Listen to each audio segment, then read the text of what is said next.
So today, let's go over constructing a melodic solo. So what we're going to do is break down kind of the thinking process that went behind it, figure out how to write our own solos. Don't be afraid also to click the link down below. Always something cool down there for you. All right, let's zoom in for a closer look.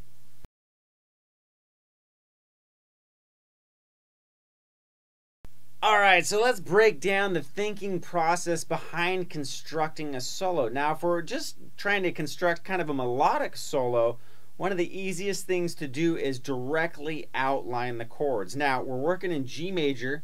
Our chords are G, D, E minor, C for a couple rounds, and then I'm going to go down to B flat, F, and then to G to resolve. So what I did in the beginning, when I hit that G chord, I'm going to do a riff like this.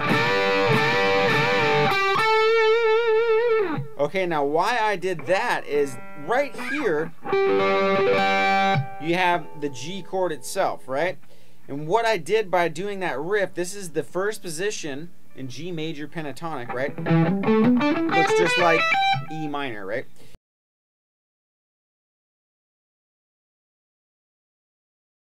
So by barring these two guys right here, which is the 15th fret of the B and the E, and then bending the 14th fret of the G, what I'm essentially doing is bending this note to the third, the major third of that G chord. Right? So I have, but bending into that note adds just some awesome tension to it, and then you get a great resolve when you hit that major third.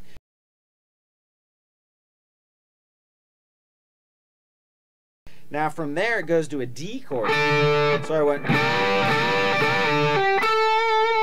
right, hitting the top note of this D chord. Well, not necessarily the top note. If you don't count the root note, right?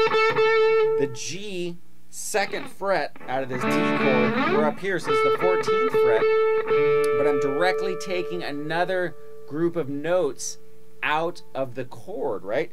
So from there, I went,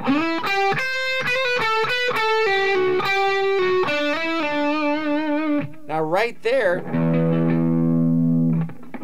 is going over the E minor to C progression. So by sliding in right here, I'm already starting to outline my E minor chord. So I went, both of those notes are in E minor.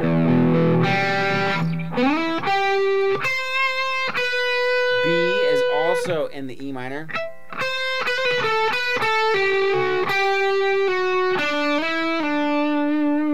Right? And that gets me back to, so it would be,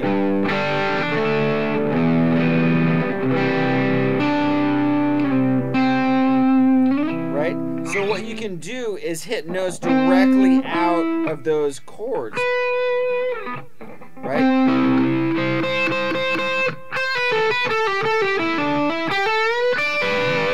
Now you can use all sorts of different, ideas right there on our G. We could do a riff like that, sliding in. Then when I go to D, you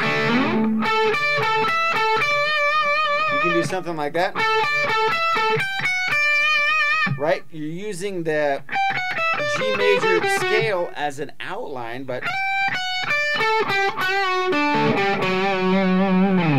as I went to this E minor chord, right, we could go, right,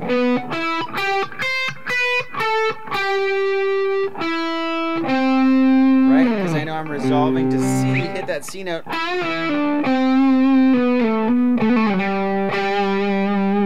right, come back in here, hit that G note right there, start the whole process over. Now what I chose to do in that, after I did my, now what I did was I'm just gonna outline all the notes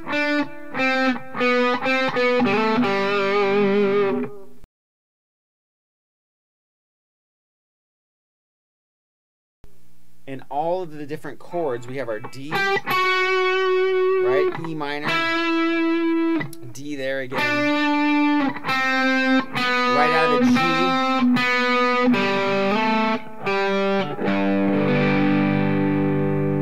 So each time you're coming into that next turnaround or that next chord, you're hitting a note that is directly in that chord. It comes directly from that chord itself. Now from there, it starts back over, and what I did was I took third position of the major pentatonic. Right, so we're drawing directly again from that G chord, the kind of Hendrix riffs.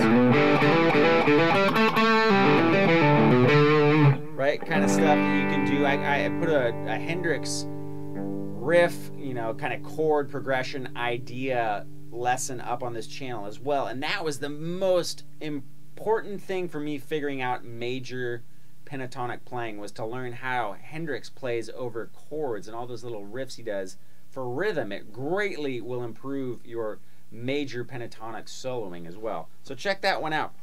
But anyway, so I went right out of that, which is third position G major pentatonic, straight into, right, that's right part of that D chord right there. It's also part of the C. It also has the G chord right here, the C chord right here.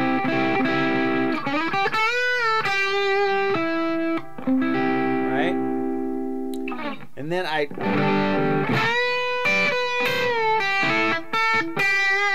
still outlining that that G chord rather when it comes back around, right? So I know that here's a G chord I can mess around with. That C chord's right here, the E minor chord right there, and the D right here. So I'm looking at all those chord shapes and just kind of thinking to myself when constructing a solo, okay, when that G comes around, I'm going to pick a new spot rather than play the G here. I'm going to go to the G down here and hit all the other chords, the G, the D, the E minor, and the C in this area for the next part of the solo.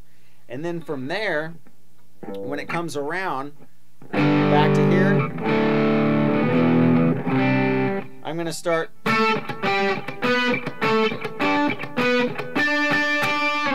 picking notes in a different fashion. I've been going down a lot. Now I'm going to come back up for kind of the crescendo of the solo, right, or whatever. And I'm just going to outline the chords again, the notes of the chords with octaves, right? So I have my G here, you know, all these notes right here. I got my D note right there. Stuff that comes directly from the chord progression once again. And now I'm going to switch it up a little bit. Right, when I do that is when I start doing more of the octave runs, and then when I come back to F to G, I'm going to go to G minor pentatonic, because we've kind of left, once we go here, doesn't sound like, you know, happy-go-lucky G major anymore. So I'm going to go to G minor. You can do any kind of riff that you want. And then resolve, or here.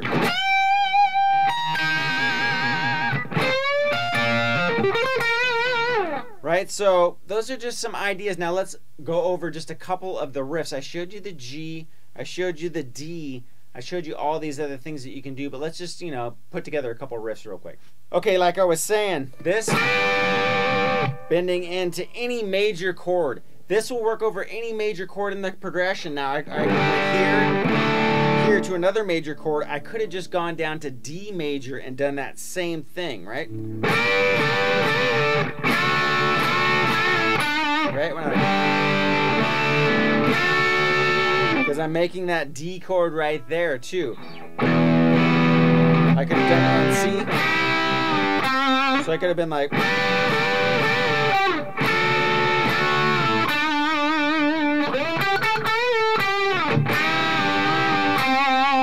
right, or something like that. You know, it just depends where you want to go or kind of how you feel, but you can do that over any major chord. So what you would do is just go down to basically the major pentatonic of the major chord that you're playing over. So if I'm in D, you know, when I hit that D chord, I know my D's right here. Down 1, 2, 3. Do that same riff. You know, just keep in mind if you're right here, this is where the pinky would be, and you're bending into the third of the major chord, right? So you can be anywhere right there. Now, I also worked out of this D-shaped chord as well. This is a G right here, right? But it's kind of has that D shape. So I went in, right? You can do all sorts of riffs like that to outline a G chord, right?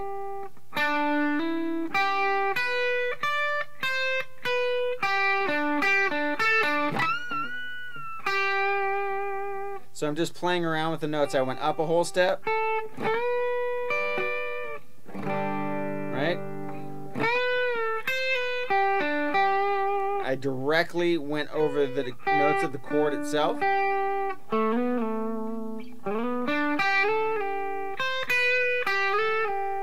Something as simple as that, right? So you can use all those notes of the chords without directly having to be like,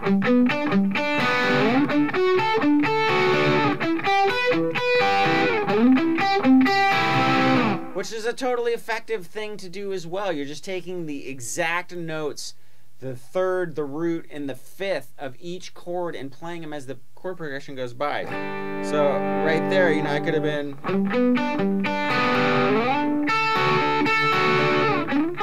oops, sorry. And I just played the notes of the chords themselves. So that's another thing that you can do. So, and then chain those things together, you know.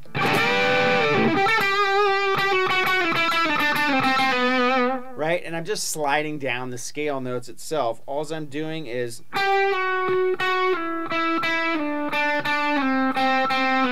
picking 2, sliding down 1.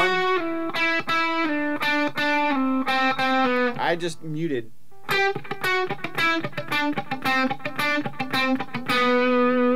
When I did it, you know, you can also do like the sliding and then the that kind of thing where you're grabbing the other note of the chord up here, right? That kind of sixth thing you might hear. That kind of idea just on lower strings, right? You can do that. Like I said, knowing the Hendrix riffs over all the chords works great too, because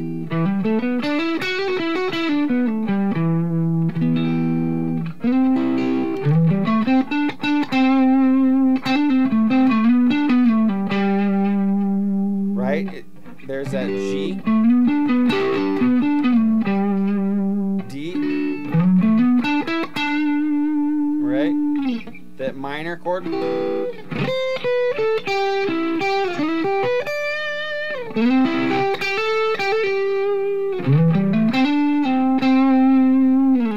And doing all sorts of stuff like that. So you saw kind of how I went over the different chords and how I pieced together the solo that I did. Try working on a chord progression. If you have some way of recording yourself, I mean, everything has a recorder these days, an iPhone or computers or whatever, any kind of phone. I just have an iPhone, so I'm sure the Droids or whatever have the same kind of thing where you can record yourself. So record yourself playing a chord progression. Try that chord progression. It's a great chord progression. G, D, E minor, C, you know.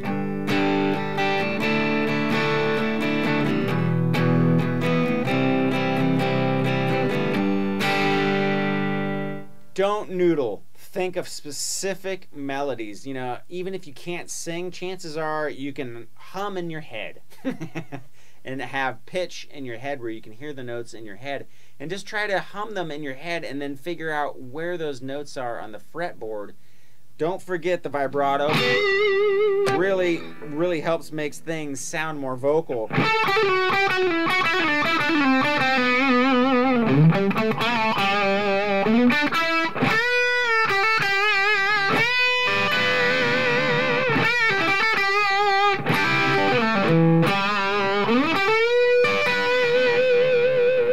Right, that really mimics voices. So try all that stuff, construct your own solo, and you will be writing melodic solos of your own.